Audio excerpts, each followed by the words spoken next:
Good afternoon, ma'am. Good afternoon, classmates.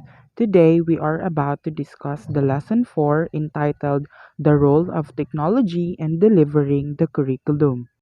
Reporters are Eustaquio John Robert de Lima and Jolina Ibagalay. Desired Learning Outcomes. First, discuss the roles of technology in curriculum delivery. Second, identify the factors in technology selection, including the use of visual aids. After learning fundamental concepts about the curriculum, its nature and development, comes the practical phase of curriculum implementation. Appropriately, the significance of technology in curriculum development deserves discussion. The role of technology in the curriculum springs from the very vision of the Philippine Plan. E stands for electronic, thus, it is stated an electronically enabled society where all citizens live in an environment that provides quality education, efficient government services, greater sources of livelihood, and ultimately a better way of life through enhanced access to appropriate technologies. It is also based in International Workshop on Emerging Technologies, Thailand, December 14 to 16 of 2005. This points to the need for an e-curriculum or a curriculum which delivers learning consonant with the information technology and communications technology or ICT revolution. This framework presupposes that curriculum delivery adopts ICT as an important tool in education while users implement teaching learning strategies that conform to the digital environment. Following a prototype outcomes based syllabus, this same concept is brought about through a vision for teachers to be providers of relevant, dynamic, and excellent education programs in a post industrial and technological Philippine society.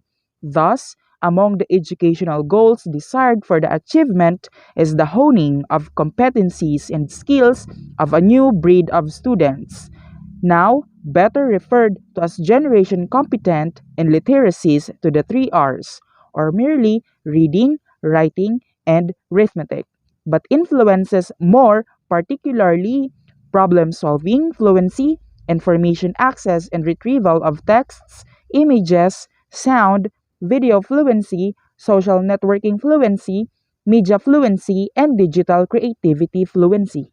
Instructional media may also be referred to as media technology or learning technology or simply technology.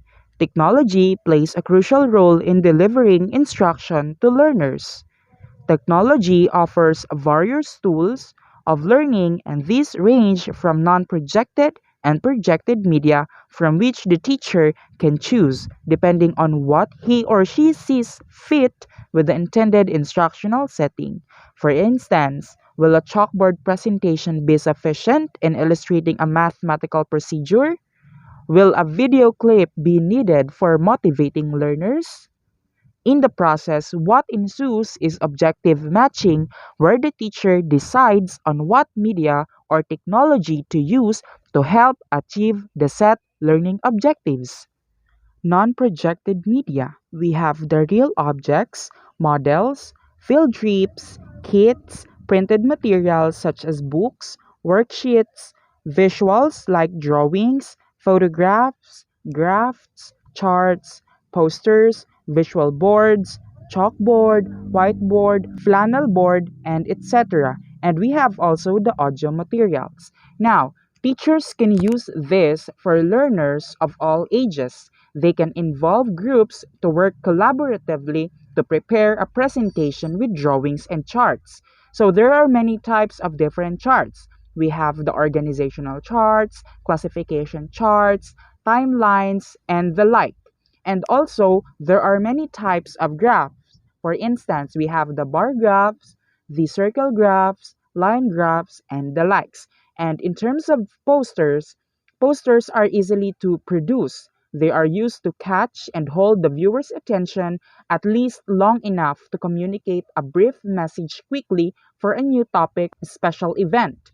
Next, for instance, We have these cartoons. Cartoons are very popular and familiar visual design. So cartoons are also easily and quickly read and appeal to learners of all ages. You can use cartoons to reinforce a point of instruction.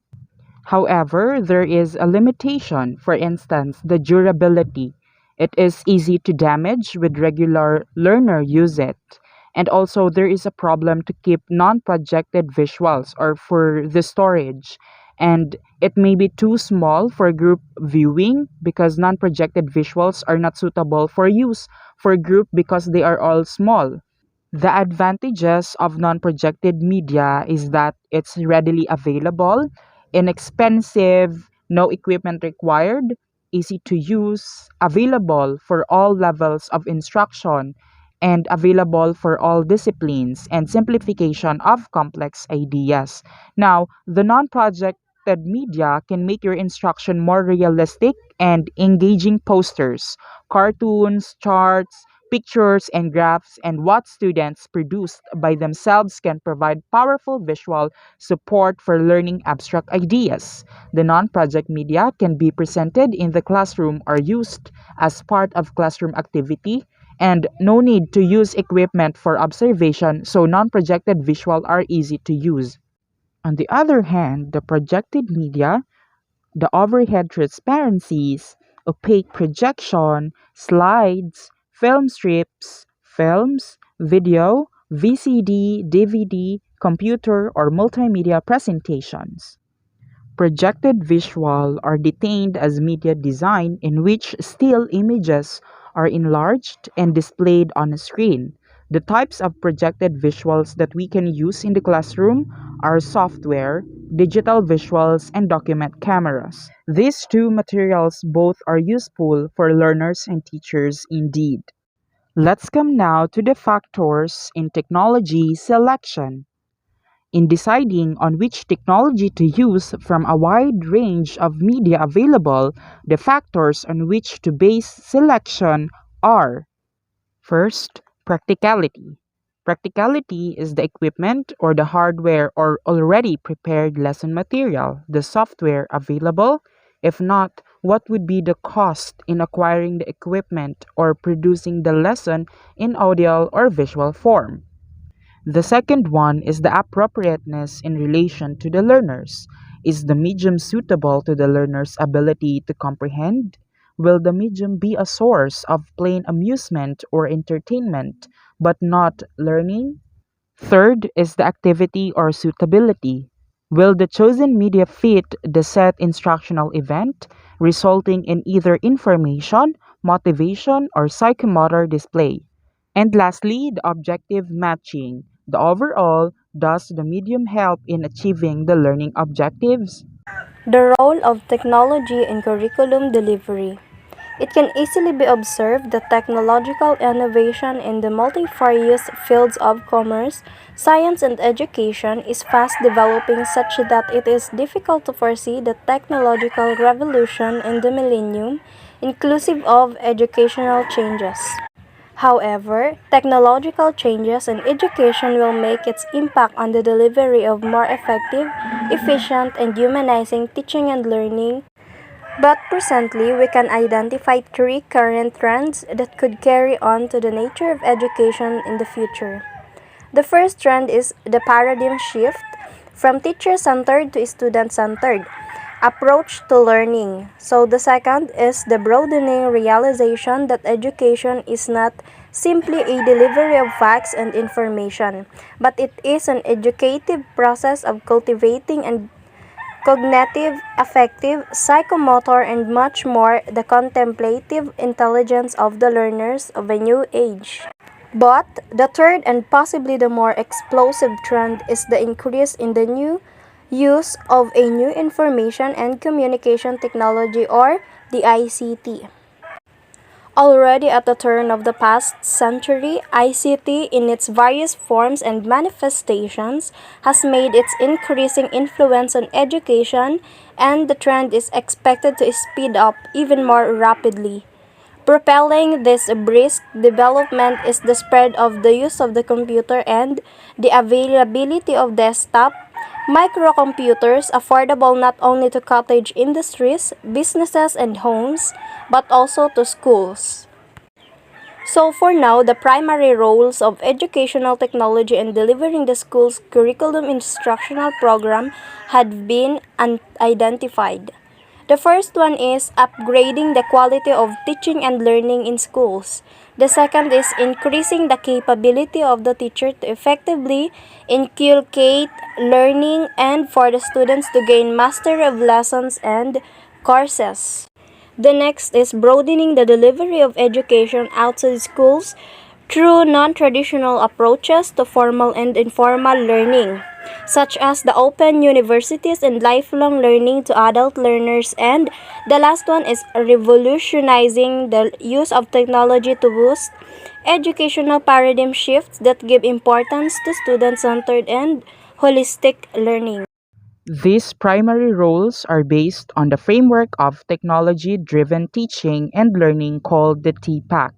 First, the technological knowledge, second, the pedagogical knowledge, and third, the content knowledge. The TPACK shows that there is a direct interconnectedness of the three components, thus in teaching learning process. A teacher should always ask and find the correct answer to the following questions for every lesson. 1. What shall I teach, or the content knowledge? 2. How shall I teach the content, or the pedagogical knowledge? 3. What technology will I use in how to teach the content, or the technological knowledge? Here is the figure 1 of TPACK framework by Collar 2006. So the TPACK is a technology integration framework that identifies the three types of knowledge instructors need to combine for successful educational technology integration, namely the technological, pedagogical, and the content knowledge. The TPAC framework becomes a useful tool to evaluate how teachers might integrate educational technology into the classroom since it considers the various types of knowledge required and how teachers can grow this knowledge. Criteria for the use of visual aids. Learners say we learn 83% through the use of sight, compared with less effective ways to learn, which is the hearing. It is 10%, smell 4%, touch 2%, and taste 1%. In the use of visuals for a wide range of materials, like a visual boards, chart, overhead, transparencies, slides, computer-generate presentations, there are basic principles of basic design. It assesses a visual material or presentation, which is a transparency or slide, using the following criteria. Visual elements are the pictures, illustrations, or graphics. The first one is lettering style or font. It is consistency and harmony. The number 2 is number of lettering style, no more than 2 in a static display like a chart or bulletin board. The number 3 is use of capitals. Short titles or headlines should be no more than 6 words. The fourth is lettering colors. It is easy to see and read. Use of contrast is good for emphasis. So the fifth one is lettering size. It is good visibility even for students at the back of the classroom. Sixth is the spacing between letters, equal and even spacing. Seventh, the spacing between lines, not too close as to blur at a distance. 8. Number of lines, no more than 8 lines of text in each transparency or slide. 9. Appeal, unusual or catchy, two-dimensional, interactive, or the use of overlays or movable flaps. And lastly, the use of directionals, devices, for instance, arrows, bold letters, bullets, contrasting color and size, special placement of an item. Thank you for listening.